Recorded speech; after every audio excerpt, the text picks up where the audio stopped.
Mi nombre es Javier Mendoza. En los círculos donde la vida y la muerte se cotizan por gramo y no por aliento, el único nombre que importaba era El Chispas. Hoy, a mis 51 años, soy un hombre cuyo cuerpo se rinde día a día, un cascarón gastado por el tiempo y la inacción, pero cuya memoria, esa hija de puta traicionera, se niega a olvidar el más mínimo detalle, el más ínfimo olor, el más leve eco de los gritos que no se oyeron. De esos 51 años, 12 los invertí, o mejor dicho, los malgasté, sirviendo como mecánico, electricista y especialista en soluciones técnicas permanentes para una facción del cártel de Sinaloa. Esta confesión no la dicto desde una casa de seguridad en la sierra, ni desde el exilio dorado de un testigo protegido con una nueva identidad en algún suburbio de Arizona. Les hablo desde el lugar más silencioso, oscuro y profundo del mundo. La prisión de máxima seguridad ADX Florence, en el desierto de Colorado, Estados Unidos. La llaman el Alcatraz de las Rocosas, un nombre que suena a película de vaqueros, pero que no le hace justicia a la realidad de este sepulcro de concreto. Aquí, la existencia se reduce a 3 paredes de cemento pulido, una puerta de acero macizo y un silencio tan denso que puedes sentirlo presionar contra tus tímpanos, como si estuvieras sumergido a 1000 metros de profundidad. No hay ventanas que te muestren el mundo. Solo una franja de cielo de 10 centímetros de ancho en el techo de la celda. Un pedazo de azul tan lejano e inalcanzable que bien podría ser una pintura mal colgada en la pared de la eternidad. Es un azul burlón, un recordatorio diario de todo lo que perdí. Me impusieron una condena de 35 años por una letanía de cargos que el fiscal leyó con una satisfacción casi pornográfica. Conspiración para delinquir, participación en crimen organizado, tráfico, lavado de dinero y una serie de apéndices técnicos que a mí, francamente, ya me daban igual. Ni siquiera me molesté en escuchar. De esos 35 años, ya he cumplido 15. 15 años de ver la misma pared, de comer la misma insípida comida que sabe a cartón mojado, de escuchar el eco de mis propios pensamientos rebotando contra el concreto hasta volverse locos. Y he llegado a una conclusión ineludible. El silencio ya no me sirve de nada. Se agotó su propósito. Ya no protege a nadie que me importe.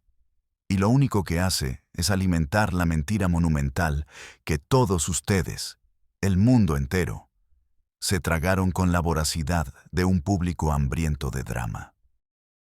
La mentira sobre la muerte de un muchacho que llevaba en la sangre el peso de una leyenda y en la voz el eco de un fantasma. Todos conocen la historia oficial.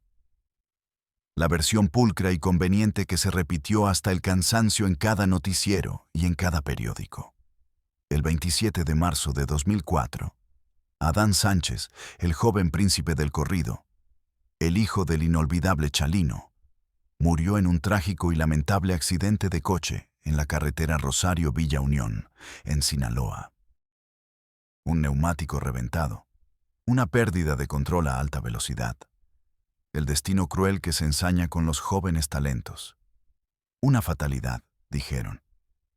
Pues bien, esa fatalidad tuvo nombre y apellido. Tuvo mis manos, negras de grasa y temblorosas de culpa. Tuvo el pulso firme y la mirada vacía de mi compadre, el güero, que vigilaba mientras yo obraba el milagro oscuro.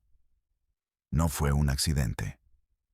Nosotros, por orden directa, dañamos el sistema de frenos de esa Ford Explorer blanca, modelo 1999. Lo hicimos con la precisión de un cirujano y la conciencia de un demonio. La orden vino de muy, muy arriba. De un hombre cuyo poder no se medía en kilos de cocaína, sino en la capacidad de torcer la realidad a su antojo. Un hombre que no quería ver cómo el fantasma de Chalino, un santo popular para la gente de la sierra, un mártir intocable. Se levantaba de nuevo a través de su hijo para darle poder y legitimidad a nuestros enemigos. Querían apagar el legado, cortar la raíz para que el árbol no volviera a crecer. Y para hacerlo, para llevar a cabo esa blasfemia, me usaron a mí, al Chispas, al puto genio de los fierros, al que podía hacer cantar a un motor o silenciarlo para siempre. Y yo, como el más grande de los pendejos, hundido hasta el cuello en mi propia miseria, obedecí. Probablemente se pregunten, con justa razón, cómo un mecánico, un tipo decente que se ganaba la vida arreglando transmisiones, cambiando balatas y diagnosticando fallas eléctricas en un modesto taller en las afueras de Culiacán, termina aquí, enterrado en vida y confesando un crimen que sacudió los cimientos del mundo de la música regional mexicana. La respuesta, créanme, es la de siempre, la más aburrida y, al mismo tiempo, la más terriblemente real. La desesperación. No fue la ambición desmedida. No fueron las ganas de poder o el sueño estúpido de tener una pinche camioneta del año con llantas cromadas y un estéreo que retumbara en toda la colonia. Fue mi hija, mi luz, mi Sofía. Nació con una enfermedad en la sangre, una talasemia mayor. Una de esas dolencias con un nombre tan largo y complicado que ni los doctores parecían poder pronunciarlo bien 2 veces seguidas. La recuerdo en la cama del hospital, tan pequeña, con la piel pálida y los labios casi azules, conectada a bolsas de sangre que le goteaban vida prestada. El olor a antiséptico y a enfermedad se me pegó al alma. Los tratamientos, las transfusiones semanales, las medicinas importadas que no cubría ningún seguro. Todo era carísimo, un pozo sin fondo que devoraba cada centavo que ganaba. Cada fin de mes era una nueva deuda, un nuevo préstamo, un nuevo pedazo de mi dignidad empeñado. Vendí el taller que mi padre me había heredado, un lugar lleno de recuerdos y del olor a aceite y trabajo honrado. Malbaraté el coche familiar. Hipotequé hasta la pequeña casa de mi madre. Estaba ahogado, con el agua de las deudas subiendo por encima de mi nariz, sintiendo el pánico de no poder respirar. Una noche, mientras contaba en la mesa de la cocina las pinches monedas que me quedaban, se me acercó un cliente de toda la vida. Un tipo al que le arreglaba su flotilla de camionetas de lujo y que siempre, sin excepción, pagaba en fajos de billetes de $100, frescos, recién salidos del banco. Se llamaba Don Guillermo, un hombre de unos 60 años, siempre impecablemente vestido con guayaberas de lino, de voz suave y ademanes de empresario, que no encajaba en el estereotipo del narco de las series de televisión. Me vio la cara de perro apaleado, los hombros vencidos por el peso del mundo, y me dijo con una calma que helaba: «Chispas, tus manos son de oro con los motores, pero las estás usando para sacar migajas del suelo. Hay gente importante, que pagaría una fortuna por esa habilidad tuya, para trabajos más delicados, más discretos». La oferta fue directa. Me ofreció un préstamo, una cantidad que cubriría el tratamiento completo de Sofía por un año entero. Sin intereses, añadió con una sonrisa paternal que no llegaba a sus ojos fríos como el hielo. Un favor de amigos. Yo, que había crecido en Sinaloa, sabía perfectamente que no existía tal cosa como un favor de amigos en ese mundo. Un favor era una cadena, y yo le estaba entregando el primer eslabón al diablo. Pero en ese instante no vi al diablo. Vi los ojos de mi hija en mi mente, su sonrisa débil pero persistente, su cuerpecito frágil luchando por vivir. Y acepté. Firmé mi sentencia de muerte en ese momento y ni siquiera necesité una pluma. El dinero, un maletín de piel lleno de fajos apretados, llegó a mi casa al día siguiente. Y una semana después, mi teléfono sonó. Era don Guillermo. Es hora de empezar a pagar el favor, mi estimado Chispas. Tengo un trabajito para ti, algo sencillo para empezar. Parte principal. Crónica de ascenso y caída, episodio 1. Bautismo de fuego. Mi primer jale no fue sangriento. No hubo disparos ni gritos. Fue técnico, preciso, casi quirúrgico, y por eso mismo, infinitamente más aterrador. Don Guillermo me citó en el tercer sótano del estacionamiento de un centro comercial a las afueras de la ciudad. Eran las 10 de la noche de un martes, y el lugar estaba prácticamente desierto. Un mausoleo de concreto para los dioses del consumo. El aire estaba viciado, una mezcla espesa de cemento húmedo.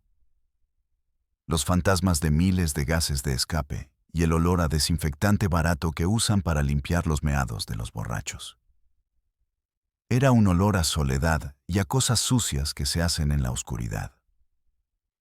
La luz amarillenta y parpadeante de los tubos fluorescentes creaba sombras largas y deformes que danzaban como espectros con cada zumbido eléctrico. Cada sonido retumbaba con una claridad espantosa. El goteo rítmico de una tubería con fugas que caía sobre un charco iridiscente de aceite. Ploc, ploc, ploc. El zumbido constante y grave de un extractor de aire en algún lugar lejano, como un animal mecánico respirando. El chirrido agudo y solitario de unos neumáticos en los niveles superiores, un sonido que me hizo saltar el corazón en el pecho.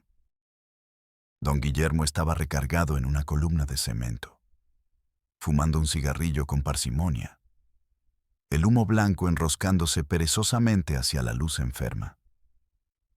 Parecía un ejecutivo esperando a su chofer. A su lado, dos hombres que no necesité conocer para saber que eran sus sombras. Eran idénticos en su quietud, ambos con chamarras de piel a pesar del calor sofocante del sótano. Sus ojos barriendo el entorno con una eficiencia mecánica, sin parpadear, sin detenerse en nada por más de un segundo. Eran parte del paisaje, como las manchas de humedad en las paredes. «Buenas noches, Chispas», dijo don Guillermo, su voz un susurro que rebotaba en las paredes. No levantó la voz, pero su tono tenía un peso que llenaba el espacio, que absorbía el resto de los sonidos. «Veo que eres puntual. Me gusta eso. La puntualidad es una forma de respeto, ¿no crees?». Asentí, sin atreverme a hablar. Mi boca estaba seca como el polvo de la carretera. La lengua se me pegaba al paladar. Me señaló con la barbilla una imponente Grand Cherokee negra, blindada, que brillaba bajo la luz enfermiza como un escarabajo gigante. Parecía una bestia dormida, un monolito de acero y soberbia que no pertenecía a ese lugar sórdido. «Ahí dentro», continuó, dándole una calada profunda a su cigarro y dejando que el humo saliera lentamente por la nariz. «Va un comandante de la judicial que se siente muy listo. Un tal Ramírez. Le está haciendo de soplón para los contras. Pasa información, nos está costando dinero y hombres». Hizo una pausa, y el punto rojo incandescente del cigarrillo iluminó sus ojos por un segundo.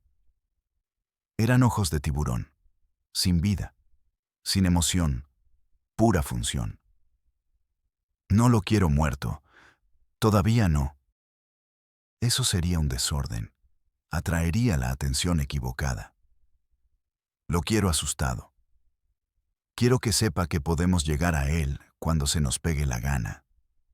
Que podemos meternos hasta en su cama si es necesario.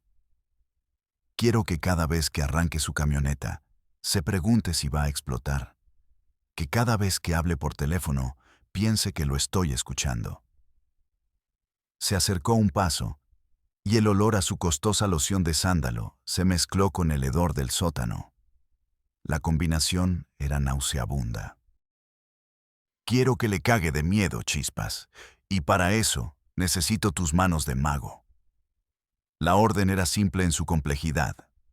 Instalar un dispositivo de rastreo GPS de última generación y un micrófono ultrasensible en el vehículo sin dejar el más mínimo rastro. Tenía 20 minutos. El tiempo que el comandante tardaba en cenar unos tacos en el área de restaurantes de arriba. Uno de los hombres de don Guillermo miró su reloj ostentoso, un Rolex de oro que brilló en la penumbra. «El cronómetro empieza ahora», dijo con voz de lija, seca y sin emoción. Mi corazón no latía, martillaba. Sentía el pulso en la garganta, en las sienes, en las yemas de los dedos, haciendo que me hormiguearan. El eco de mis propios latidos era el sonido más fuerte del sótano. 20 minutos. 20 minutos para vender mi alma a plazos. Mis manos, que siempre habían sido mi orgullo por su firmeza, temblaban como si tuviera Parkinson. Abrí mi caja de herramientas y el sonido metálico de las llaves chocando entre sí fue como una campana anunciando mi condena. La grasa se sentía fría y pegajosa. El metal de las llaves y desarmadores, helado como la piel de un cadáver. «Respira, pendejo», me dije a mí mismo en un grito silencioso. «Concéntrate. Piensa en Sofía, su carita pálida en la almohada del hospital, el pitido de las máquinas. Esto es por ella. No lo jodas. No puedes joderlo». Me deslicé debajo de la camioneta.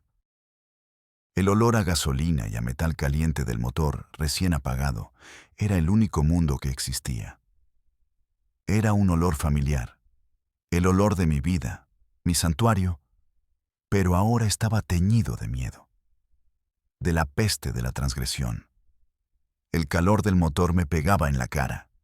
Cada coche que pasaba a lo lejos por los niveles superiores era, en mi mente paranoica, la policía. Cada eco de pasos eran los escoltas del comandante que volvían antes de tiempo. Cada zumbido de la luz fluorescente era una alarma a punto de sonar. Ya valió madre. Ya vienen por mí. Mi cuerpo estaba tenso como un alambre, cada músculo gritando para que saliera corriendo de ahí. Conecté los cables directamente a la batería para asegurar una alimentación constante, pelando el aislante con una precisión que no sabía que poseía bajo esa presión. Mis dedos se movían por instinto. Una memoria muscular forjada en miles de motores. Fijé la pequeña caja del GPS al chasis con unos potentes imanes de neodimio, en un hueco sucio de lodo y aceite donde sería imposible verlo, a menos que supieras exactamente qué y dónde buscar. El micrófono era la parte delicada. Usando una guía de alambre de acero, como las que usan los electricistas para pasar cables por los muros, pasé el diminuto cable a través de un conducto del aire acondicionado hasta el interior de la cabina, asegurándome de que el micro quedara oculto tras una de las rejillas de ventilación del tablero. Mis dedos, torpes por el temblor, luchaban con el diminuto dispositivo. Se me cayó una vez. Un minúsculo tic contra el cemento que sonó en mi cabeza como un disparo. Me congelé. Mi respiración se detuvo. El tiempo se detuvo. Esperé las sirenas, los gritos, las luces. Nada. Solo el goteo constante de la tubería. Ploc, ploc, ploc, como un reloj marcando el tiempo que me quedaba de vida normal. Fueron los 15 minutos más largos y agónicos de toda mi vida. Cuando terminé, me arrastré hacia afuera, cubierto de sudor, polvo y grasa. Mi camiseta estaba pegada a mi espalda, empapada. Me limpié las manos con un trapo, lo guardé en el bolsillo y caminé hacia don Guillermo, que no se había movido ni un centímetro. Apagó su segundo cigarrillo contra la columna de cemento, dejando una mancha negra. ¿Listo?, preguntó, su voz sin cambio alguno. Listo, respondí, mi voz un graznido ronco que apenas salió de mi garganta. Bien, ahora lárgate de aquí. Camina, no corras. Alguien te contactará. Caminé hacia la salida sin mirar atrás, sintiendo 1000 ojos en mi espalda. La mirada de don Guillermo quemándome la nuca como un fierro de marcar. Esa noche, un mensajero en una motocicleta me entregó un sobre grueso. Dentro había el triple de lo que yo ganaba en un buen mes en el taller. Y un mensaje de texto de don Guillermo vibró en mi viejo Nokia. Trabajo impecable, limpio y profesional. Bienvenido al equipo. No me sentí bienvenido. Me sentí marcado, como el ganado con un fierro al rojo vivo. El dinero pagó las medicinas de Sofía, sí, pero el precio fue un pedazo de mi alma. Y apenas estaba comenzando a pagar la cuenta. Episodio 2. La revelación.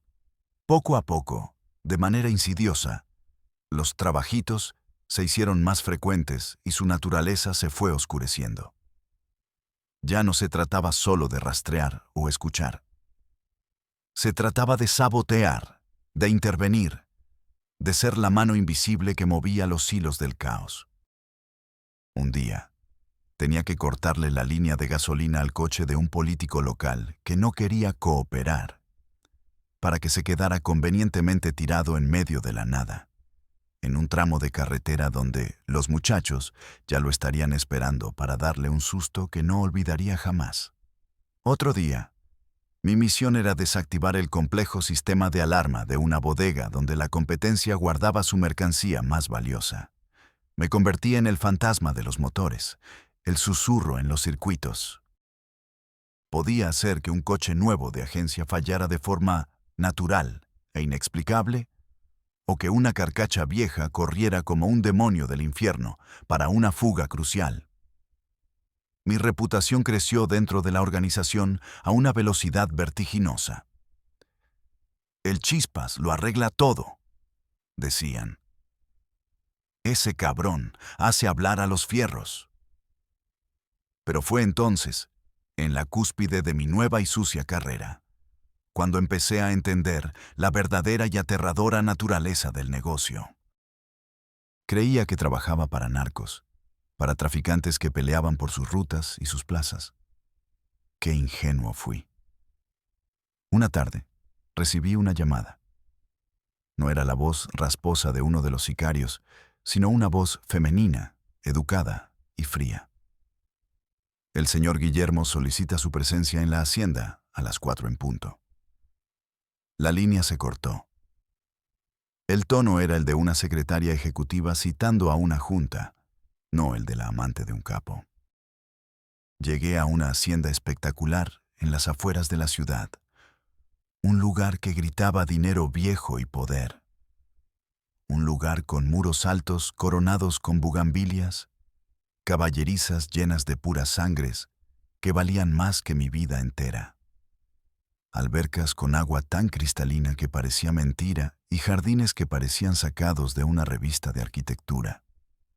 La opulencia era insultante, un monumento a la corrupción. Pensé que era para recibir instrucciones para un nuevo jale, algo más grande. Una escolta con un auricular en la oreja me llevó a través de pasillos de mármol y me hizo esperar en una antesala con pinturas al óleo en las paredes. Podía oír voces a través de la puerta de caoba maciza del despacho principal. La voz de don Guillermo y otras que no reconocía, voces educadas, sin el acento de la sierra, gente que sonaba como si hablara desde un podio. Me sentía fuera de lugar, como una cucaracha en un pastel de bodas. Después de unos minutos que se me hicieron eternos, la puerta se abrió y don Guillermo me hizo una seña para que entrara. Su rostro era el de un anfitrión perfecto. Chispas, pasa, qué bueno que llegas. Sírvenos un poco de whisky, por favor, dijo, señalando una licorera de cristal tallado en una mesita auxiliar. Su tono casual me designaba mi lugar. El sirviente, el mueble que se mueve.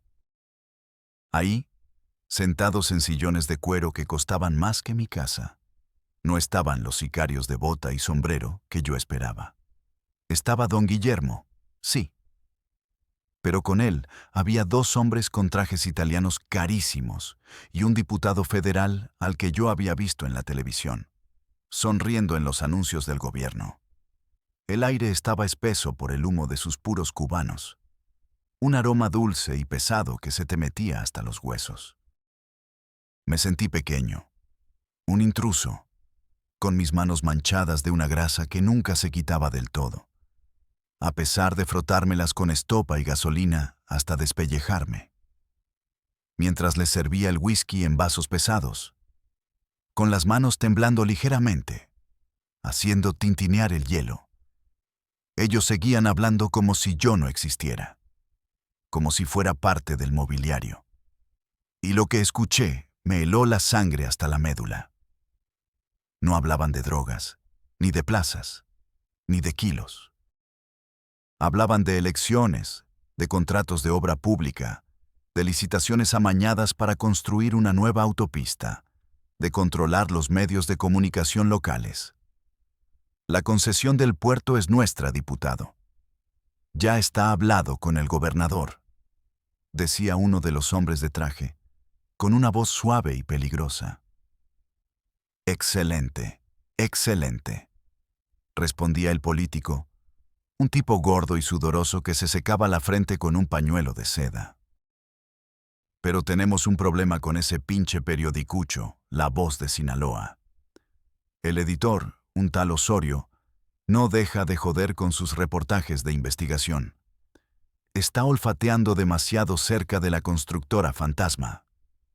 Fue entonces cuando don Guillermo pronunció la frase que lo cambió todo. Tomó el vaso que le ofrecí, lo levantó a la luz, admirando el color ámbar del líquido, y dijo con una sonrisa cínica, llena de desprecio: La gente es estúpida. Se cree lo que ve en la tele y lo que escucha en los corridos. El que controla la narrativa, amigos, controla la calle y controla el voto. Por eso hay que tener a los cantantes de nuestro lado, que nos hagan ver como héroes populares, como Robin Hoods modernos. Y al que no se alinee, o peor, al que le dé voz a los contras, hay que apagarle el micrófono, para siempre. En ese preciso momento, como una epifanía terrible, como si me hubieran quitado una venda de los ojos, comprendí que no trabajaba para unos simples traficantes. Trabajaba para una maquinaria de poder que iba mucho más allá de la sierra y la frontera. Los sicarios, la droga, la violencia.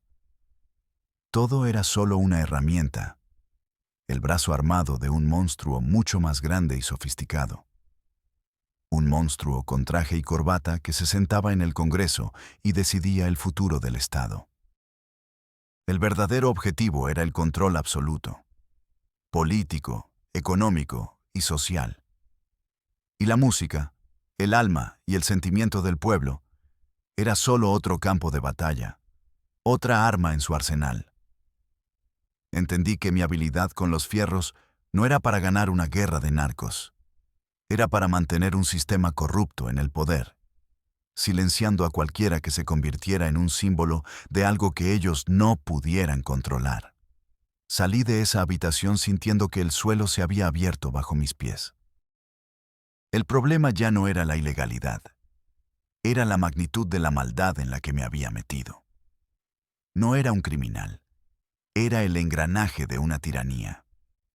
Episodio 3.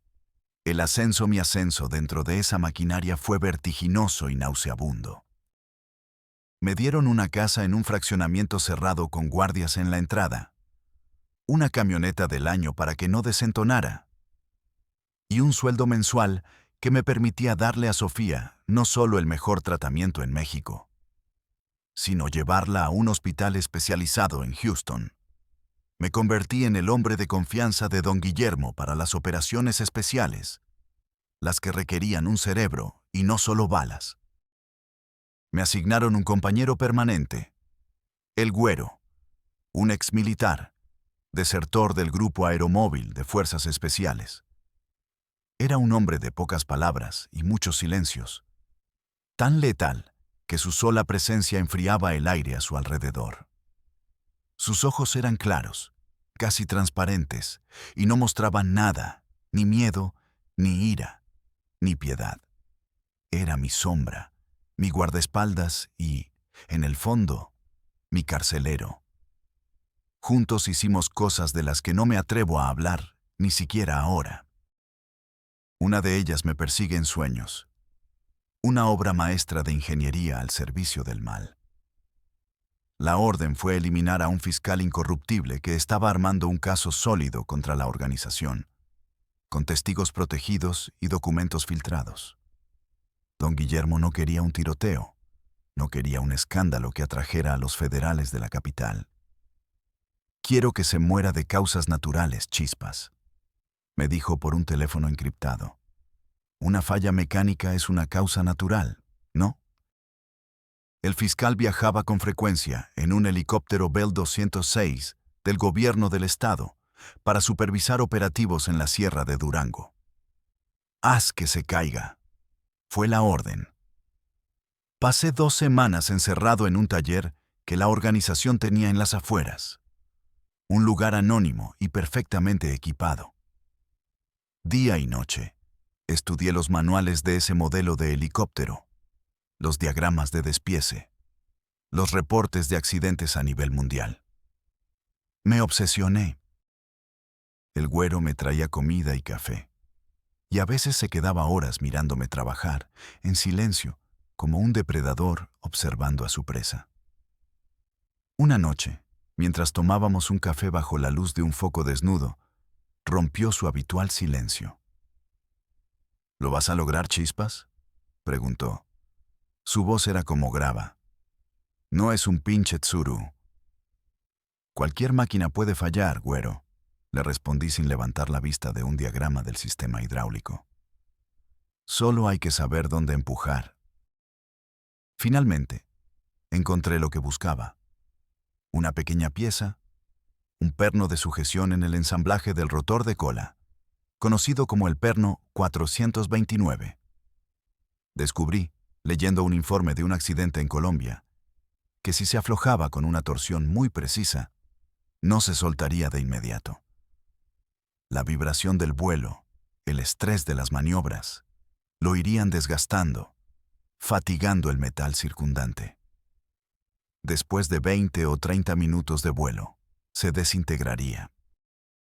El rotor de cola se desprendería y el helicóptero empezaría a girar sin control, como un trompo, hasta estrellarse. El informe forense diría falla por fatiga de material. Imposible de rastrear. La noche antes del vuelo del fiscal, el Güero y yo nos infiltramos en el hangar del gobierno. Él se encargó de los 2 vigilantes con una eficiencia aterradora. No usó un arma de fuego. Solo escuché 2 golpes sordos y luego el sonido de cuerpos arrastrados.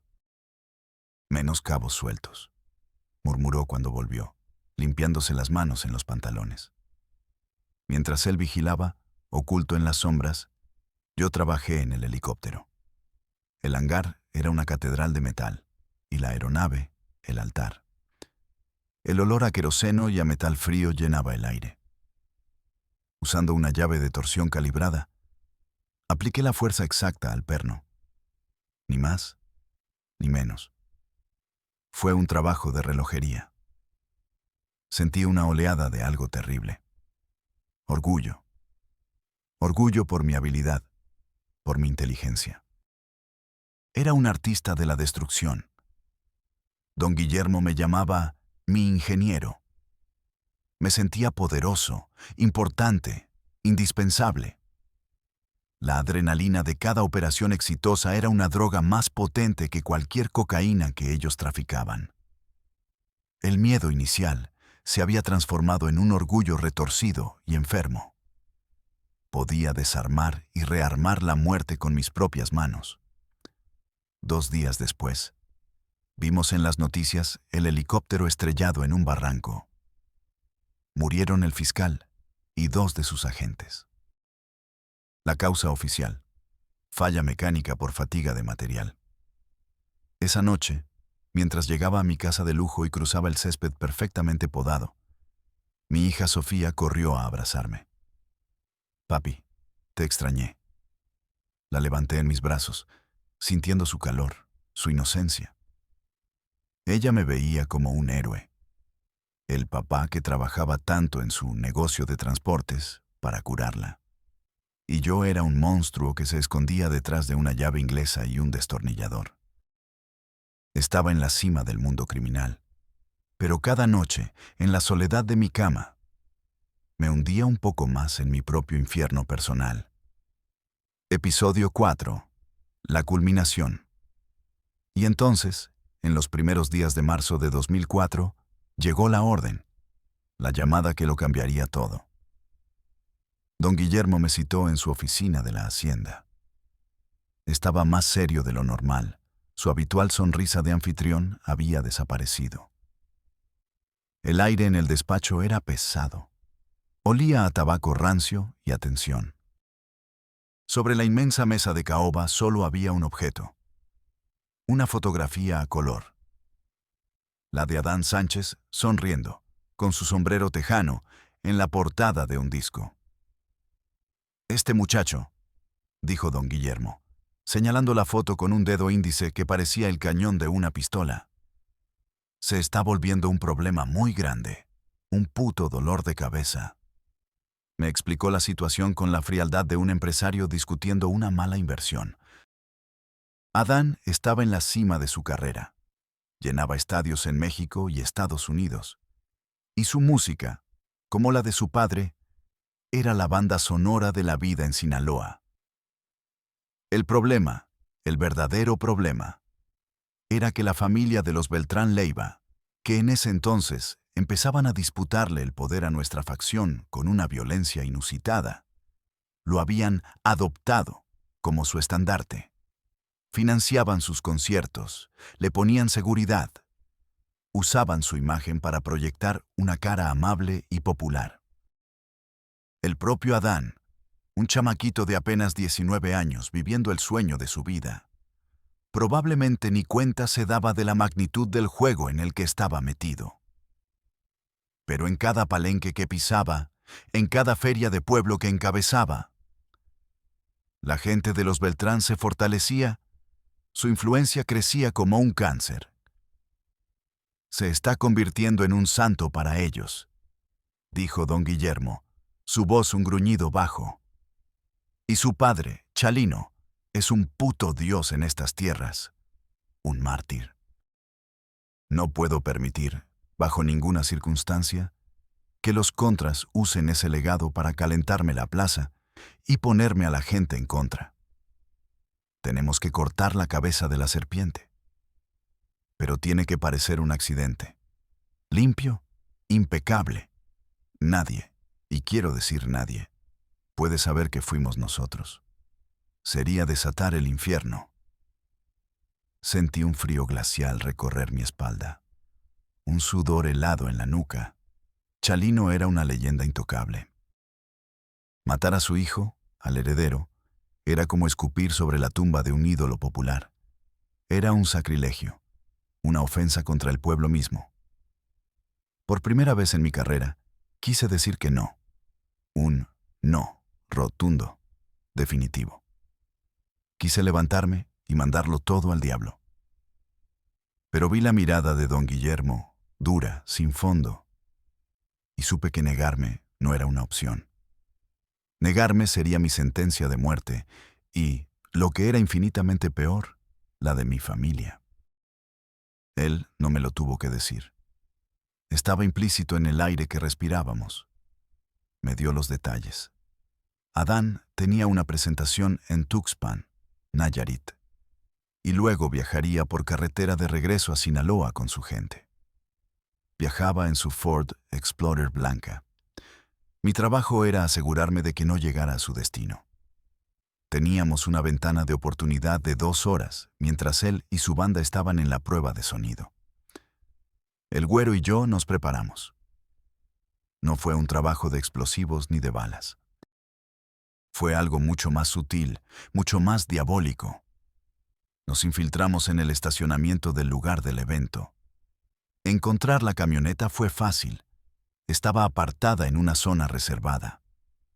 Mientras el güero vigilaba, con esa calma aterradora que lo caracterizaba, recargado en un coche cercano y fingiendo leer un periódico, yo me deslicé debajo. El sol de la tarde calentaba el asfalto. Podía oír, a lo lejos, la voz de Adán probando el sonido. Cantaba una de las canciones de su padre, Nieves de enero. La ironía era tan cruel, tan retorcida, que me provocó náuseas. Estaba escuchando cantar a un hombre muerto, y él aún no lo sabía. No corté los frenos por completo. Eso hubiera sido demasiado obvio, demasiado burdo. El pedal se habría ido al fondo al primer pisotón y se habrían dado cuenta. No, hice algo mucho más fino, algo de mi propia cosecha. Usando una pequeña navaja de precisión y unas pinzas de relojero, hice una incisión mínima, casi invisible a simple vista, en el latiguillo de goma del freno delantero derecho, justo en la parte superior, donde la manguera se dobla y sufre más estrés. Sabía, por mi experiencia, que con la presión hidráulica del líquido de frenos y el calor generado por el uso constante en la carretera, la línea reventaría. Pero no de inmediato. Aguantaría 1 o 2 horas, quizás más. Fallaría de repente, catastróficamente, en pleno viaje, probablemente en una curva cerrada o al intentar hacer una frenada brusca. Parecería una falla por desgaste prematuro. Una puta y trágica fatalidad. Mientras lo hacía, mis manos no temblaban. Estaban frías, firmes, calculadoras. El monstruo en el que me había convertido había tomado el control absoluto. Me concentré en la tarea, en la física del material, en la presión por pulgada cuadrada. Bloqueé la música, bloqueé la imagen del rostro sonriente del muchacho. Era solo metal, goma y fluido. En medio de la operación, un guardia de seguridad del evento se acercó a nuestra zona. El güero no se movió. Solo bajó el periódico 1 centímetro, y sus ojos se clavaron en el hombre. El guardia, a unos 20 metros, pareció sentir algo. Se detuvo, nos miró, y luego, como si hubiera visto a un fantasma, dio media vuelta y se fue por donde vino.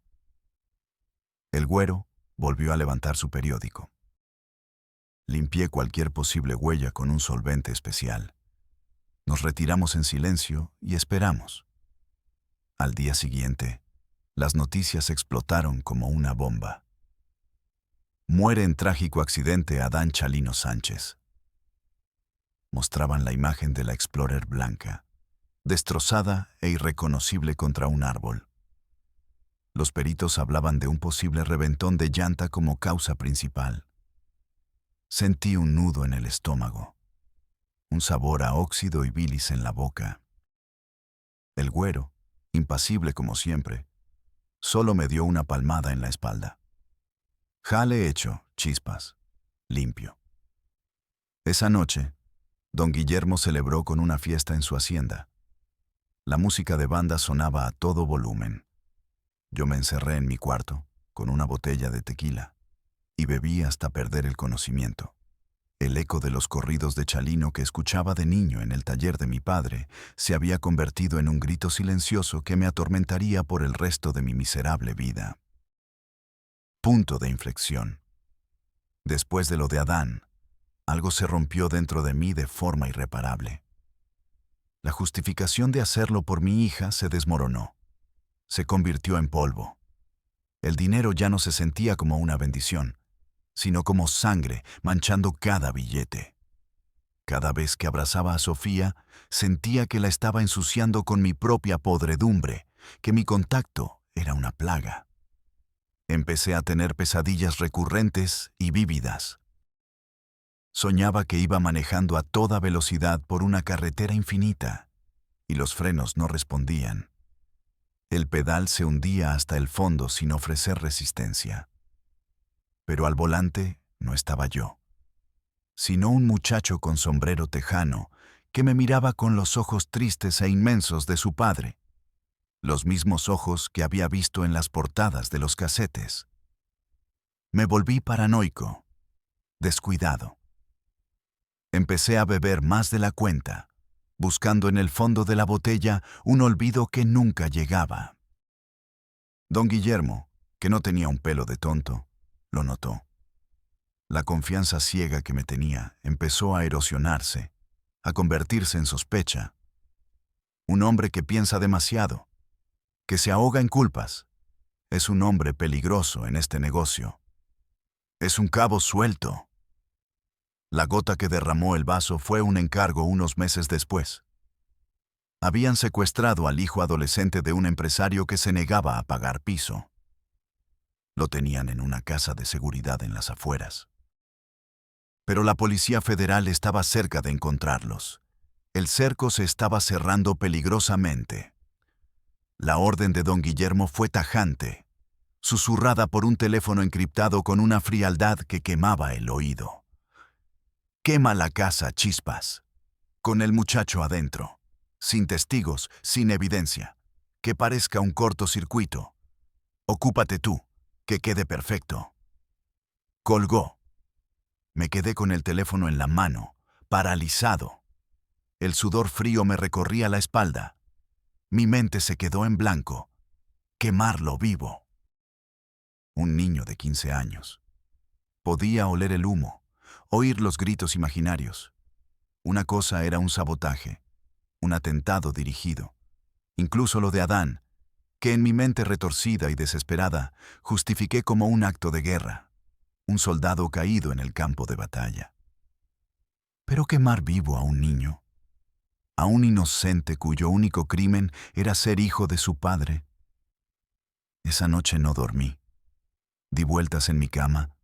El debate en mi cabeza era una tortura, un monólogo en el infierno. Tienes que hacerlo, Javier. Si no, estás muerto. Y no solo tú. Pensarán que eres un traidor, un sentimental. Irán por Laura, por Sofía. Las usarán para hacerte hablar y luego las tirarán en una zanja. ¿Es eso lo que quieres? Pero otra voz, una que casi había olvidado. La voz del hombre que arreglaba coches y le cantaba a su hija para dormirla. Me respondía. ¿Y en qué te convertirás si lo haces? Ya eres un asesino. ¿Ahora serás un quemador de niños? ¿Qué clase de padre es ese? ¿Salvar a tu hija convirtiéndote en el diablo? ¿Para que crezca con un padre así? ¿De qué sirve que viva si su vida está comprada con la ceniza de otro niño? Saqué mi cartera y miré una foto arrugada de Sofía. Su sonrisa pura, sus ojos llenos de vida. ¿Qué le diría a ella? ¿Que maté a otro niño para que ella pudiera vivir? ¿Qué clase de monstruosidad era esa? Supe, en ese instante, que no podía hacerlo. Había cruzado innumerables líneas rojas, pero esa era un abismo, una que me separaba de la condena eterna. Llamé al güero, que esperaba mis instrucciones. Le dije que el coche que usaríamos no estaba listo, que necesitaba una pieza, cualquier excusa pendeja que se me ocurrió. Sabía que solo estaba ganando tiempo. Esa noche, con el peso de la decisión aplastándome, tomé la única determinación posible. Tenía que salir. Tenía que sacar a mi esposa y a mi hija de ese infierno, aunque me costara la vida.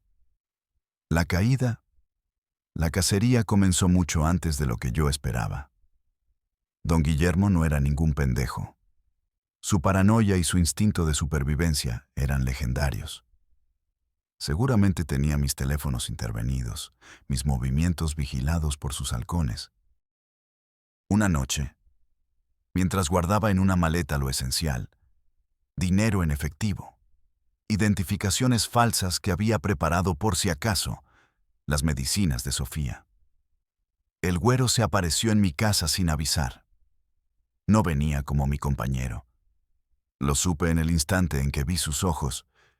Venía como mi verdugo.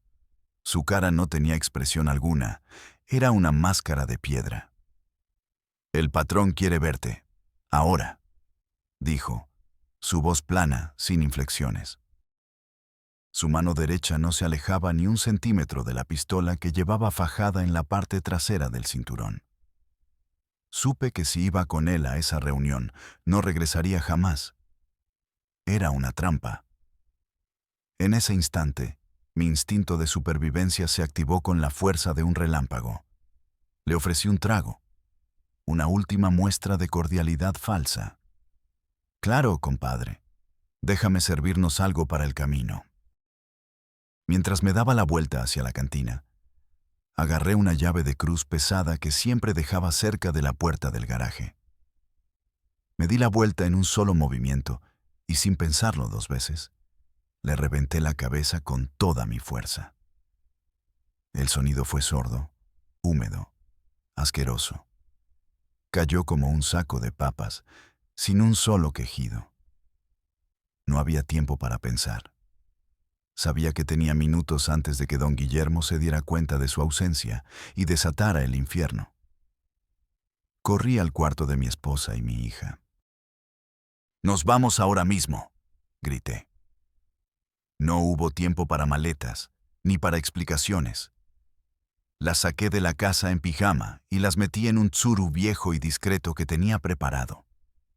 Arranqué quemando llanta, dejando atrás mi vida de lujo y el cadáver de mi único compañero. Durante 3 semanas vivimos una pesadilla. Nos movíamos de noche, dormíamos en moteles de mala muerte, comíamos lo que podíamos, siempre mirando sobre el hombro. Sentía su aliento en mi nuca. Finalmente, llegamos a la frontera, a Tijuana.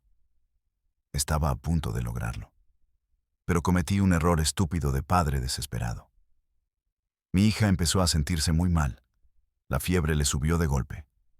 Desesperado, usé una tarjeta de crédito, una que creía limpia, para comprarle medicinas en una farmacia. Fue todo lo que necesitaron. Esa misma tarde, mientras esperábamos en un cuarto de hotel lúgubre, la puerta se vino abajo. No eran sicarios. Eran los federales y agentes de la DEA, armados hasta los dientes. Me tiraron al suelo, me pusieron un rifle en la nuca. Mientras me esposaban, vi la cara de uno de los comandantes. Sonreía con suficiencia. Y entonces lo entendí todo. Don Guillermo no me había casado para matarme. Me había entregado. Se deshizo de un testigo peligroso y quedó como un héroe anónimo que colaboraba con la justicia. La trampa final. Me extraditaron a Estados Unidos casi de inmediato. No me permitieron despedirme. No volví a verlas. Epílogo en silencio, y aquí estoy. En esta caja de concreto de 2 por 3 metros. Mi vida se acabó el día que apreté con mis pinzas esa línea de freno. Lo perdí todo. Mi nombre, mi familia, mi libertad. El apodo de El Chispas se convirtió en un número de recluso, 58-293. Durante años, guardé silencio. Por miedo. Sabía que mientras don Guillermo siguiera vivo y poderoso, mi familia sería su rehén. Pero hace 6 meses, en un recorte de periódico viejo que un guardia me pasó de contrabando, leí la noticia. Lo habían encontrado muerto en su hacienda, acribillado. Una traición interna. El rey había caído. Y con su muerte, mi juramento de silencio se hizo cenizas. Por eso hablo ahora. No para pedir perdón, porque sé que para gente como yo no hay redención. Hablo porque la familia de ese muchacho, Adán, y todos los que cantaron sus canciones, merecen saber que no fue el destino, ni una llanta reventada. Fue la mano fría del poder. Usaron mis manos para silenciar un legado. Y ahora uso mi voz, lo único que me queda, para que todos lo sepan. Para que cuando escuchen esas historias de narcos, se acuerden de mí, Javier Mendoza, encerrado en la tumba de los vivos. No hay glamour, no hay honor, solo hay deudas de sangre. Y al final, la cuenta siempre se paga. Si alguna vez un joven escucha esto, tentado por el dinero fácil, que piense en esta celda, que piense en el silencio. Porque en este negocio, al final del camino, solo hay dos salidas: un hoyo en el desierto o una caja de concreto como esta. Y créanme, desde aquí, el silencio es lo único que se escucha. Es un silencio que grita, y grita verdades que nadie quiere oír.